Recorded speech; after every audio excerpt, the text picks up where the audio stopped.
Vous me l'avez demandé, donc on va parler de l'affaire des frères Pogba.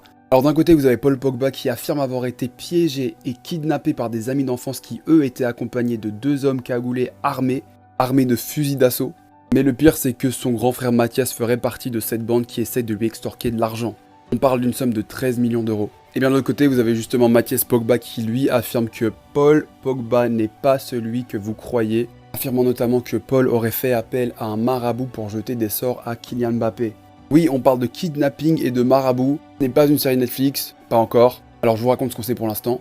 Alors c'est ce samedi que l'affaire a vraiment éclaté au grand jour sur les réseaux sociaux, avec Mathias Pogba qui promet de grosses révélations compromettantes sur son frère. Il affirme que le monde mérite de savoir qui est vraiment Paul Pogba, à un tel point qu'il a fait cette annonce vidéo en 4 langues différentes, en anglais, en français, en espagnol, en italien. Qu'après toutes ces révélations, on verra encore si Paul Pogba mérite notre admiration, s'il mérite encore sa place dans l'équipe de France. Il promet également qu'il y aura de grosses révélations sur Kylian Mbappé également. Voici d'ailleurs ce que Mathias a tweeté en fin de soirée hier. Kylian, à présent tu comprends, j'ai rien de négatif contre toi, mes dires sont pour ton bien, tout est vrai et avéré, le marabout est connu. Désolé de ce frère, un soi-disant musulman à fond dans la sorcellerie, il n'est jamais bon d'avoir un hypocrite et un traître près de soi.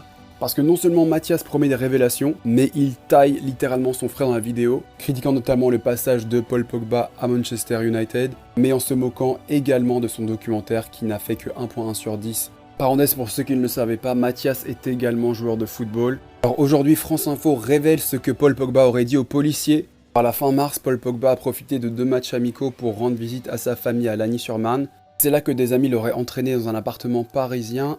Et là, ils lui ont reproché de ne pas les avoir aidés financièrement depuis qu'il était devenu joueur pro. Parmi ces gens-là, il y avait 2 hommes armés, comme je vous l'avais dit au début. Ils lui ont réclamé 13 millions d'euros pour service rendu. En effet, ils affirment avoir assuré la protection de Paul Pogba de manière discrète pendant 13 ans. Paul affirme avoir été confronté à ces mêmes gens en avril à Manchester, et puis en juillet au centre d'entraînement de la Juventus de Turin avec qui il venait de signer.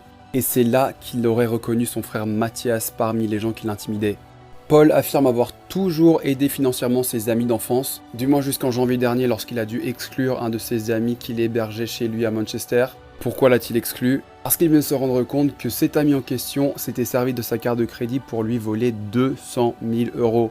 Concernant les histoires de marabout, Paul dit qu'il a bel et bien fait appel à un marabout, mais pour le protéger lui de blessures potentielles. Par contre, il a formellement démenti avoir demandé à un marabout de jeter un sort sur Kylian Mbappé ou sur des coéquipiers ou des adversaires. Alors voilà les questions que les gens se posent. Est-ce une histoire de jalousie fraternelle, vu que Paul Pogba est celui qui a réussi? Ou bien est-ce vraiment une démarche sincère pour ouvrir les yeux des gens? Dites-moi ce que vous en pensez, je vous tiens au courant.